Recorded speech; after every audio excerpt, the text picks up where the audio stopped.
L'écoute Sirot Relektet Zain, deuxième sikha sur Mishpatim. La paracha, elle fait suite à ce qu'on a lu la semaine dernière dans la paracha Titro, le don de la Torah. Et donc ici, on est en train de donner les lois, les Mishpatim. Et la première loi que la Torah elle énonce ici, c'est la loi de l'esclave hébreu. Et elle commence en disant quand tu vas acquérir un esclave hébreu. Et là, tout de suite sur place, Rashi commente en disant c'est quoi un esclave hébreu? Un esclave qui est hébreu. A priori, nous, ça nous semble logique. Et Rachid dit, on aurait pu penser qu'il ne s'agit pas ici d'un esclave hébreu, mais de l'esclave d'un hébreu. Sous-entendu, un esclave qu'on a acheté à un non-juif. Qu'on a acheté à un juif, justement, et qu'on n'a pas acheté à un non-juif. À ce moment-là, on se dit, cet esclave, il va sortir libre au bout de 6 ans. Et donc Rachid pose la question, il dit, mais si on parle de l'esclave d'un hébreu, et que même si cet esclave, il n'est pas juif, s'il appartient à l'hébreu, alors c'est pas possible, parce qu'il y a un autre endroit où on nous dit que les esclaves qui sont non-juifs, on peut les hériter, sous-entendu qu'ils sont esclaves à tout jamais. Donc on peut pas dire ici qu'il peut sortir au bout de 6 ans. Et donc Rachid conclut en disant, ici on voit bien que c'est pas l'esclave d'un hébreu, c'est l'esclave qui est lui-même hébreu. C'est lui qui sort au bout de 6 ans, et l'esclave qui est non-juif, lui, il est toujours esclave.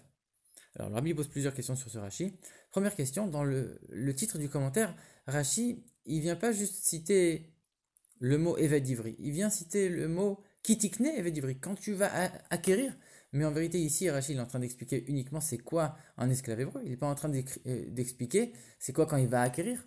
En plus de ça, on voit que Rachid, juste après, il donne une autre explication en disant Kitikne. Donc pourquoi ici il le cite encore dans notre explication alors qu'a priori, c'est pas ça que Rachid est venu commenter. Et c'est pas cette citation en plus qui va nous aider à comprendre qu'ici on parle d'un esclave juif. C'est pas du tout grâce à ces mots-là qu'on va l'apprendre que c'est un esclave juif. Alors pourquoi Rachid rajoute ces mots-là dans le titre? Deuxième question, on leur avait dit, mais a priori c'est évident que ici l'esclave hébreu, c'est un esclave qui est hébreu. C'est évident, pourquoi Rachid a besoin de venir faire toute une explication sur ça? Dans tous les autres endroits de la Torah, quand on dit, quand on voit le même type d'expression, Nahar Ivri par exemple, un jeune homme hébreu, on ne dit pas un jeune homme qui est hébreu, on sait très bien. Pourquoi Rachid ici il vient préciser? Et de même à l'inverse, quand on veut dire un, un esclave qui appartient à un Amalécite, on dit Eved le Ish Amaleki, un esclave d'un homme Amalécite. On va pas dire un esclave Amalécite. Donc ici, pourquoi Rachid fait tout un questionnement? A priori, c'est évident. En plus de ça, on voit que Rachid dit d'abord en disant c'est un esclave hébreu. Ah, mais on aurait pu croire que c'est pas un esclave hébreu, que c'est un esclave d'un hébreu. Sous-entendu, Rachid, il dit tout de suite ce que c'est. Parce que c'est évident. Donc, c'est sûr qu'il n'y a aucune autre excuse pour dire qu'on pourrait croire avant tout qu'il s'agit d'un esclave non juif qui appartient à un hébreu. Et troisième question, pourquoi Rachid explique ça ici? Ici, Rachid est en train de citer un autre endroit de la Torah, dans la fin de la parasha de Vaïkra, de la fin du livre de Vaïkra, où là-bas on dit qu'un esclave non juif, il est esclave pour toujours. Mais pourquoi Rachid explique ça ici du coup? Il aurait dû expliquer ça là-bas.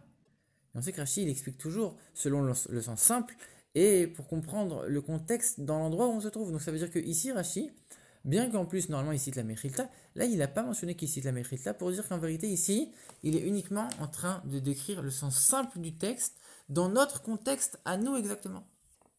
Alors en vérité, l'explication, elle est la suivante. Finalement, ici, quand on regarde l'ensemble du contexte, on vient de dire que on est juste après la paracha du don de la Torah, ils viennent de recevoir la Torah au mont Sinaï, et maintenant on commence à leur donner des lois. Et donc ça veut dire que ils sont sortis d'Égypte il y a encore pas très longtemps. Et on sait très bien que quand ils sont sortis d'Égypte, chacun a demandé à son voisin égyptien des richesses. Ils sont sortis avec énormément de richesses d'Égypte. Et en plus des richesses qu'ils avaient quand ils sont sortis d'Égypte, après la fermeture de la mer Rouge, ils ont récupéré toutes les richesses que les Égyptiens ils avaient pris avec eux et qui ont dérivé, qui sont arrivés sur le rivage. Ça veut dire à tel point qu'on dit que Moshe Rabbeinu il a dû les forcer à partir de la mer tellement il y avait un butin extraordinaire. Donc c'était une époque où tous les juifs sans exception, ils étaient chacun immensément riches. Alors comment c'est possible qu'il va y avoir maintenant dans les juifs un esclave? C'était quelque chose d'impossible. Chaque juif était complètement immensément riche. Et donc c'était sûr qu'il allait avoir jamais à ce moment-là, en tout cas aucune possibilité qu'il y ait un esclave chez les juifs, chez les hébreux.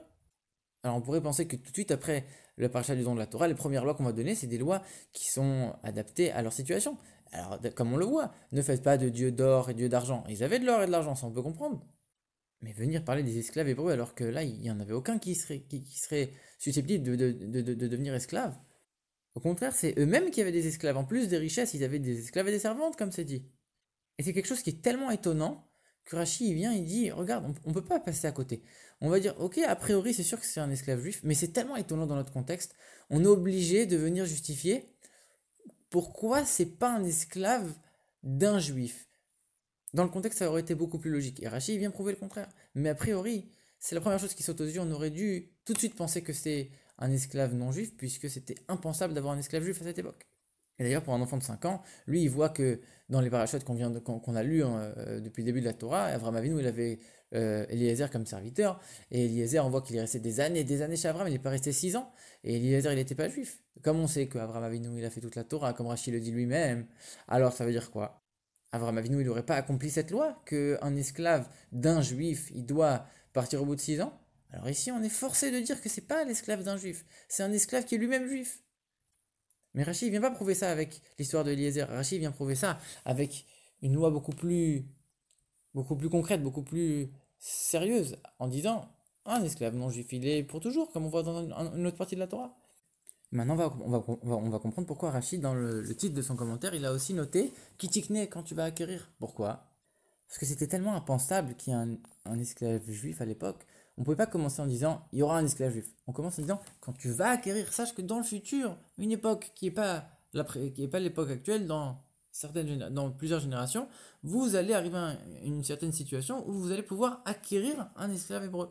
Mais c'est au futur, c'est pas pour l'instant, c'est pas pour tout de suite. Kitikne quand tu vas acquérir.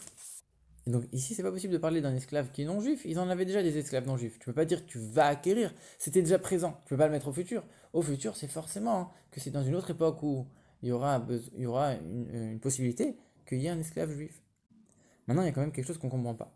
Pourquoi juste après le don de la Torah, on vient de nous apprendre ici la loi de l'esclave juif? Pourquoi? En plus, cet esclave, il devient esclave soit parce qu'il est trop pauvre et qu'il s'est vendu, il s'est vendu au tribunal, soit parce qu'il a volé, il ne peut pas rembourser, il doit rembourser x4, x5 en fonction, il ne peut pas rembourser, alors on va le vendre en tant qu'esclave.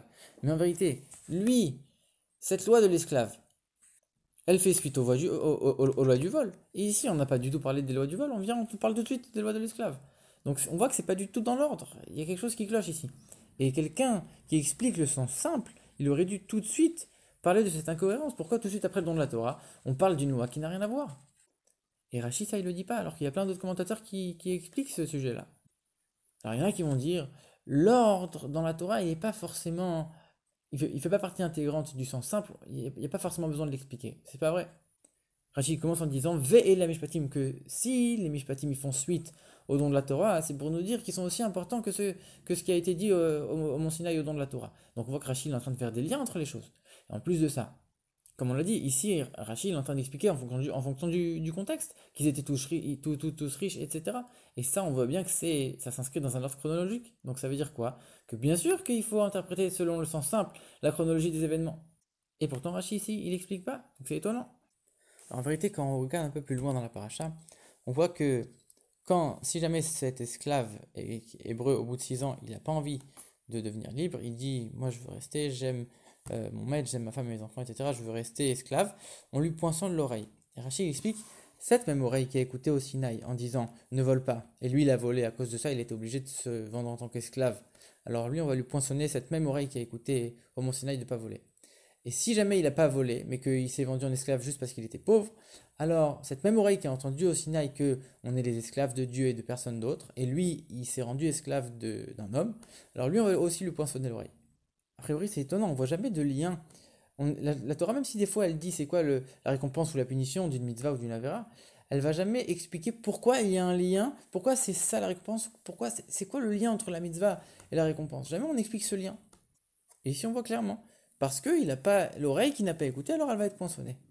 Donc ici on voit une relation directe, un lien direct entre l'esclave hébreu et le mont Sinaï, le don de la Torah de la paracha précédente. Et finalement, c'est pour ça qu'on a donné la loi de l'esclave hébreu en premier. Pour te dire, regarde, tout de suite après le don de la Torah, lui, cet esclave hébreu, dans sa punition qu'on va lui poinçonner l'oreille, dans son corps matériel, on est en train de voir qu'il y a un lien avec le mont Sinaï. Donc là, tout de suite après le don de la Torah, la première loi, c'est celle-là. C'est celle de l'esclave hébreu. Même son corps, il exprime une relation avec le mont Sinaï, avec le don de la Torah. Et donc, bien sûr qu'on le met en premier. C'est chez lui qu'on va avoir cette relation de manière beaucoup plus dévoilée.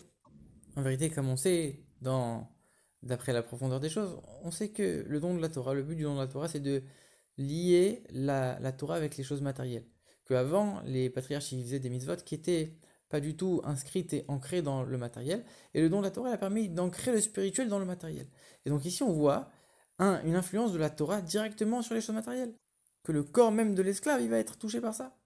On sait que spirituellement, il y a trois niveaux. Il y a le niveau de l'esclave non juif, que ça c'est celui qui obéit mais qui n'a pas envie d'obéir, il se force à obéir. Celui qui sert Dieu mais sans en avoir vraiment envie, uniquement par soumission. Après, il y a l'esclave juif, lui c'est celui qui aime Dieu. Il a raffiné un petit peu son âme animale. Elle-même, elle a des sentiments pour Dieu, mais elle reste négative, il ne l'a pas encore transformée en positif. Et ensuite, on a la servante juive qui a complètement transformé son âme animale et l'a transformé en sainteté. Et donc ici, on parle tout de suite, après le don de la Torah, on parle de l'esclave juif. C'est lui qui doit encore travailler pour sanctifier complètement son âme animale. Le premier niveau, il vaut rien, si on peut dire. C'est pas grâce à la Torah qu'on peut atteindre ce premier niveau. Par contre, quand on vient te dire, voilà, on te donne la Torah, sache qu'est-ce que tu dois faire maintenant. Tu dois complètement sanctifier ton âme animale. Et c'est justement pour ce niveau-là de Évêque d'Ivry qu'on vient te donner la Torah, et c'est pour ça qu'on a enseigné cette loi en premier.